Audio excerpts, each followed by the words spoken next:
Temer a Deus é odiar o mal. Provérbios capítulo 8, versículo 13. Seja bem-vinda, seja bem-vindo ao segundo episódio dessa série, que nós vamos ter aí nos próximos meses, nos próximos dias, semanas, conforme a direção do Senhor. A renúncia que me salvou.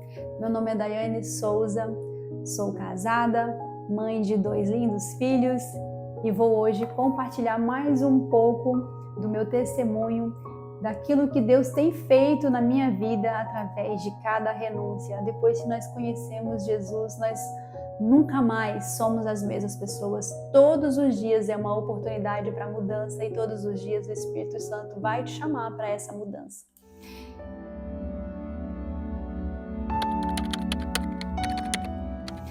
E hoje eu vou continuar, para quem acompanhou a primeira fase, a minha infância ali até os 8, 9 anos. Hoje nós vamos aí para uma outra fase.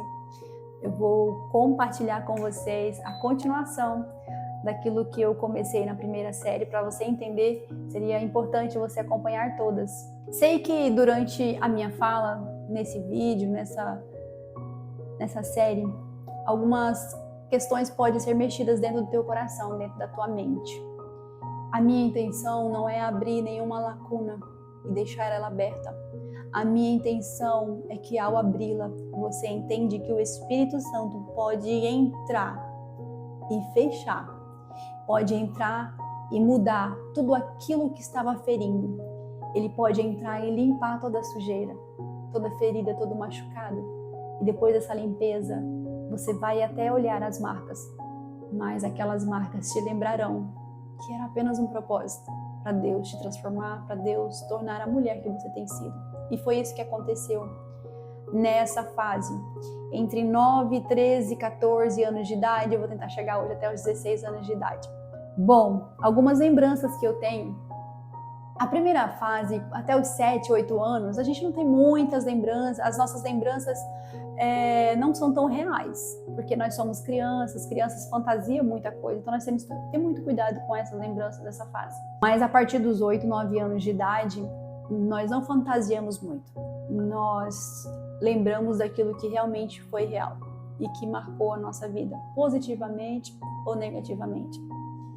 E eu desejo que Deus, através desse vídeo, através dessa gravação, Ele venha abrir os seus olhos para você entender que não há apenas lembranças ruins na nossa vida, há muitas lembranças boas também, mas que as ruins também podem ser boas se eu mudar o meu olhar, se eu enxergar, se eu entender que Ele estava lá.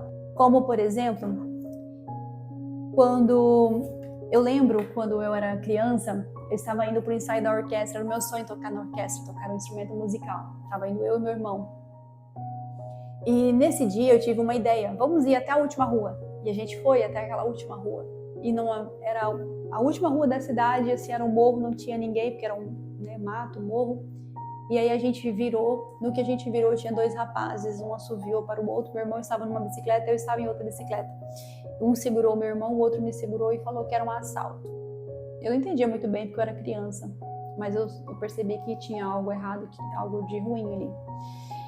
E ali eles prometeram algumas coisas e tal, pra gente não gritar, enfim, segurou a gente, um estava armado, os 2 bem famosos, eu não vou citar nome porque tem familiares ali na cidade de Ouro Preto Oeste, mas muito conhecidos pelo grau,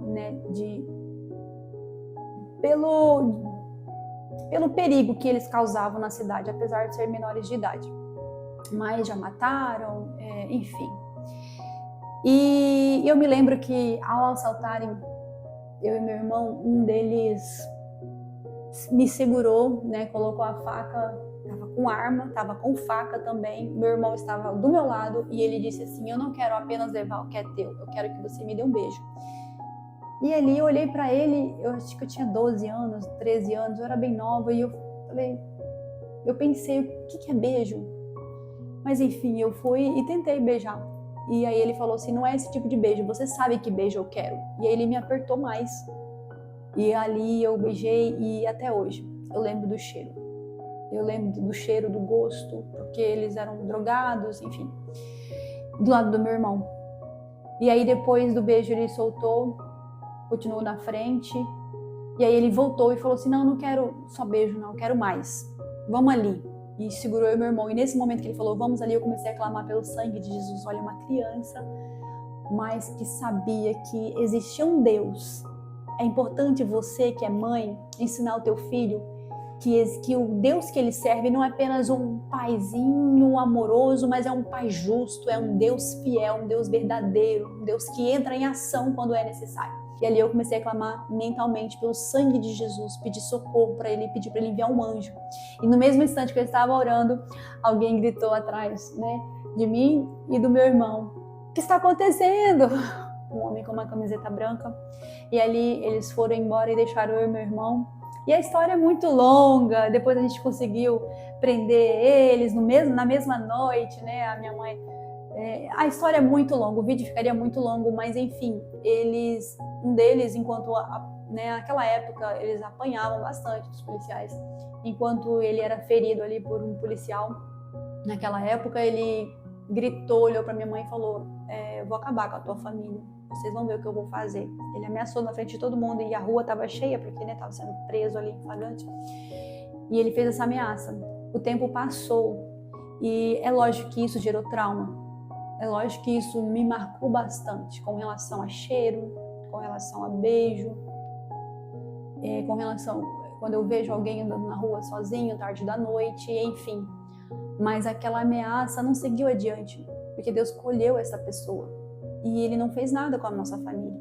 Porque no mesmo instante que houve uma ameaça, minha mãe repreendeu e falou: "A partir de hoje você vai conhecer o Deus que eu sirvo. Ele vai te salvar." Então, a partir daquele momento, a minha mãe me ensinou, né, que a gente não precisa odiar, né, a gente pode clamar pela salvação. E Deus me curou. Eu, mais pra frente, quando eu chegar na fase adulta, na fase de casada, eu vou falar o que esse trauma do beijo, o reflexo que isso causou na minha vida e como foi que eu venci isso. Mas isso me marcou bastante. Não me marcou negativamente, porque hoje eu olho para trás e vejo era a mão de Deus. Ele enviou alguém ali, foi ele que enviou no momento em que poderia ter acontecido algo muito pior. Deus enviou alguém e livrou tanto a mim quanto ao meu irmão. Então Deus estava ali, nesse assalto. Deus estava. Poderia ter sido muito pior. E eu gostaria muito que nesse momento você também lembrasse daquilo que te aconteceu. Não sei se um assalto, eu não sei o que fizeram com você, se te obrigaram a dar um beijo, eu não sei. Mas Deus estava lá.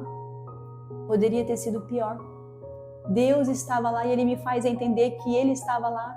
E Ele me faz entender que Ele me permitiu ir até aquela última rua para que eu tivesse essa experiência de ver que Ele pode ouvir até a voz de uma criança. Eu clamei só na minha mente, eu não gritei, eu não chorei, eu não jejuei, não consagrei, foi apenas um pedido de socorro na minha mente. No mesmo instante Ele enviou o socorro. Ele estava lá porque Ele sabia que eu ia precisar dessa experiência, e hoje eu tenho essa experiência e não há mais medo, porque eu sei que se eu clamar, nem que Ele manda um anjo, mas haverá livramento. Me lembro também, uma vez na escola, aqui eu já tinha 14, 15 anos de idade. Eu creio que muita gente vai se identificar. Eu gostaria que você comentasse se isso já aconteceu na tua vida. Mas eu me lembro que eu era uma criança muito temente a Deus.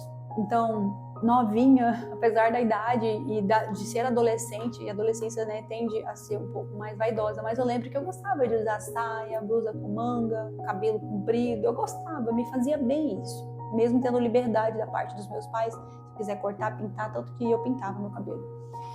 Mas eu gostava de andar como uma cristã, assim, também através das vestes. Me fazia bem isso.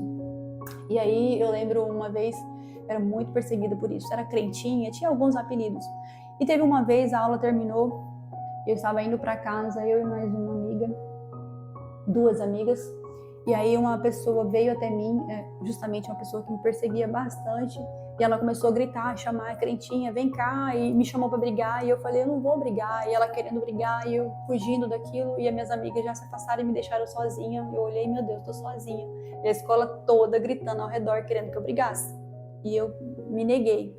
Essa pessoa me puxou pelo cabelo, doeu bastante. Me puxou pelo cabelo e começou a me bater. Só que no que ela começou a me bater, eu não revidei. Eu creio que eu já tinha temor a Deus. Eu sempre tive muito medo de fazer alguma coisa e Deus me castigar. E aí eu não bati, eu fiquei como uma boba, assim.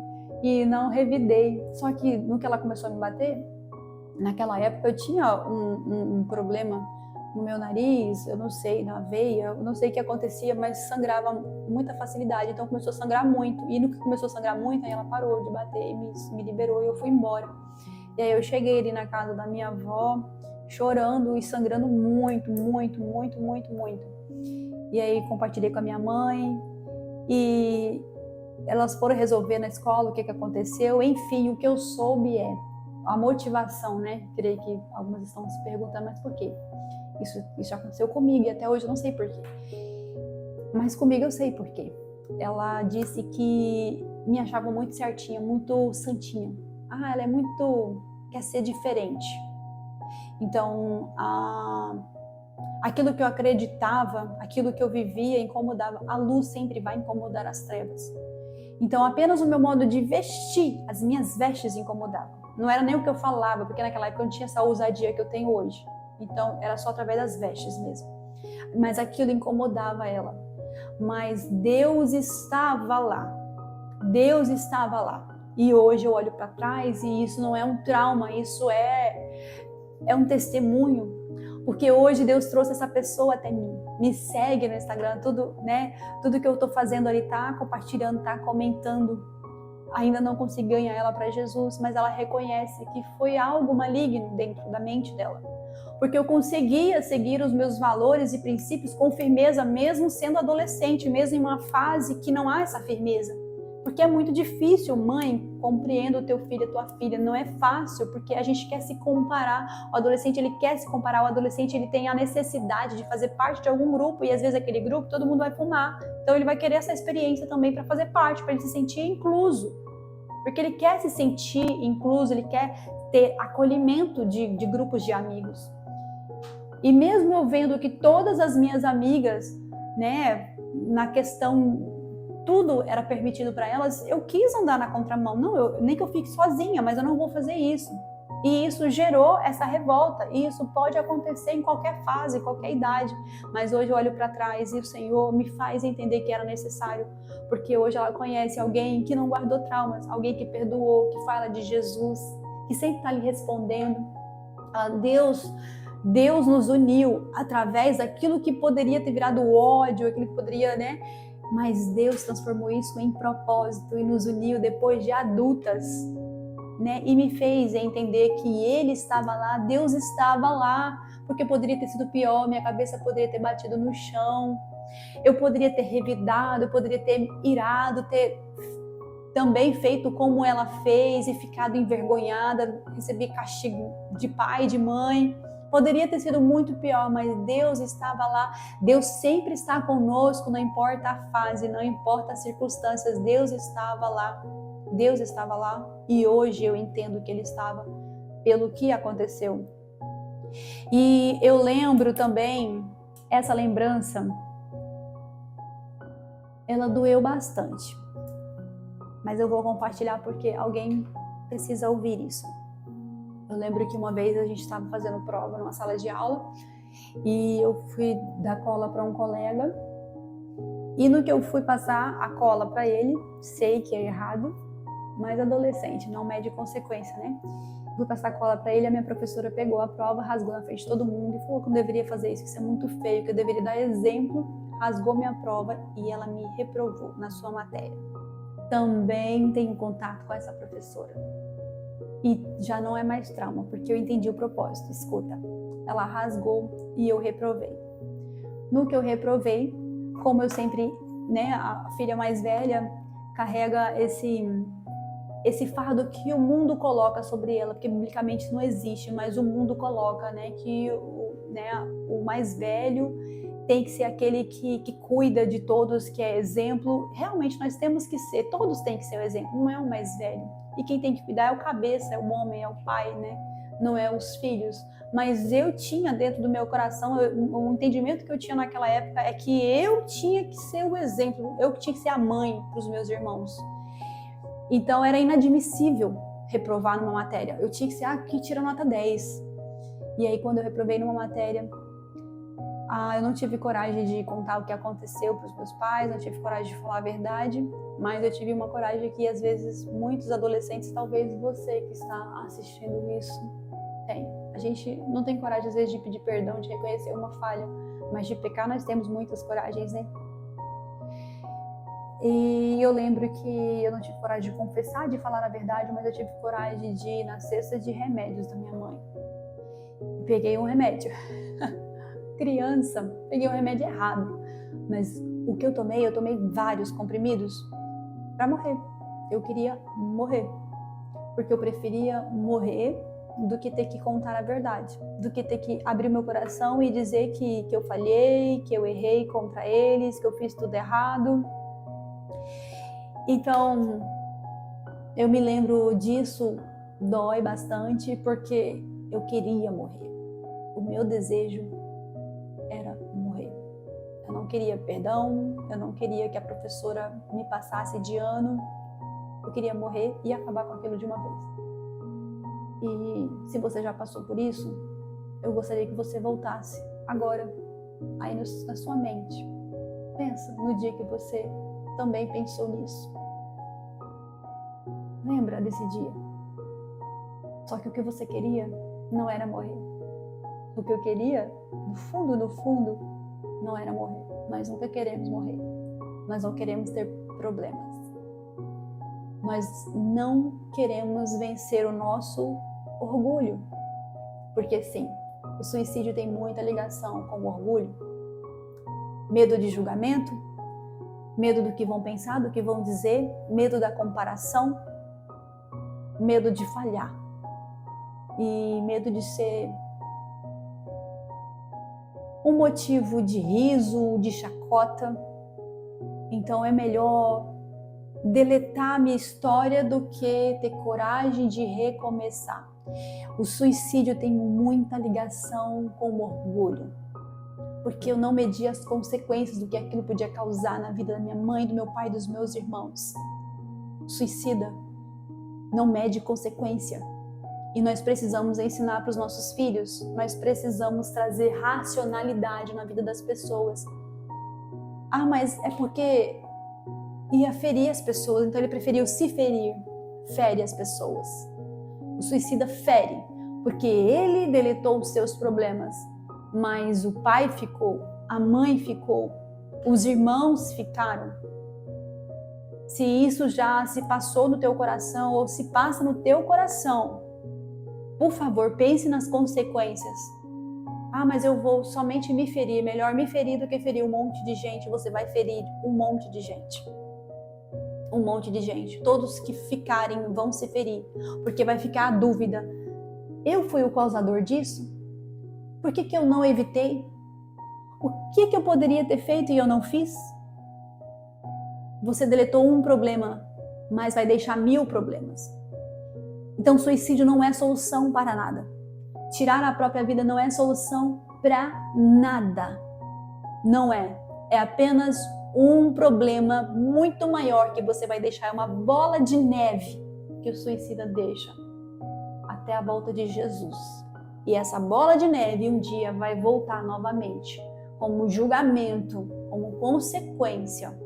Então não pense que ao tirar a própria vida acabou a história apenas começa, só que agora de eternidade no inferno, porque haverá julgamento, não de ter tirado apenas a própria vida, mas ter deixado uma mãe com depressão, ter deixado um pai com depressão, ter deixado irmãos, ter deixado todos se sentindo culpados, ter acusado sem ter falado com palavras, mas ao tirar a própria vida, você está deixando muitas pessoas com essa dúvida, com essa acusação. A culpa foi minha. Eu poderia ter feito algo e eu não fiz. Então, eu quero encerrar esse vídeo não deixando essa lacuna aberta, mas eu quero fechar ela em nome de Jesus. Hoje eu entendo que Deus estava lá. Se você já passou por isso e viveu, Deus estava lá. Era um propósito, era um projeto para você entender. Hoje eu entendo o quanto eu era orgulhosa. Não tinha coragem de reconhecer as minhas falhas. Não tinha coragem de pedir perdão. E Deus me usa para encerrar esse vídeo, para te dizer, Tenha coragem, mulher. Tenha coragem, homem. Tenha coragem, adolescente e jovem. Confesse o seu problema. É melhor ser julgada hoje por um homem do que amanhã por um Deus. É melhor ser apedrejada pelo homem do que ser lançada no inferno através de um julgamento final, porque disso ninguém vai escapar. É melhor eu vencer o meu orgulho hoje e receber a minha salvação amanhã. É melhor recomeçar. É melhor passar vergonha por um tempo, mas Deus pode transformar essa vergonha numa nova história, num projeto. Olha eu aqui, estou viva e lutando para que outros também não passem por isso. Tirar a própria vida nunca será a solução, mas recomeçar uma nova vida em Cristo é o caminho para você vencer qualquer obstáculo, qualquer trauma. Deus sempre esteve lá. Deus sempre esteve lá. E é por isso que você está aqui. E assim como Ele fez a minha vida, assim como Ele abriu os meus olhos, Ele me usa agora para abrir os teus olhos. Ele pode também tirar de onde você está, para que você, através de você, do seu testemunho, outras pessoas também venham se despertar e entender. O meu passado não foi perfeito, a minha história não foi perfeita, mas o perfeito sempre esteve comigo. Amém? Deus abençoe grandemente a sua vida. Espero você até a próxima fase, que você venha entender que não é sobre nós, é tudo sobre Ele. E Ele sempre esteve lá. Renuncia à sua carne, renuncia à tua vontade. Se tiver que apanhar, apanhe. Se tiver que ser apedrejada, seja apedrejada. Se tiver que recomeçar, reconhecer que falhou, reconheça, recomece. Só nunca desista da história que Deus escreveu para você viver na terra. Deus abençoe.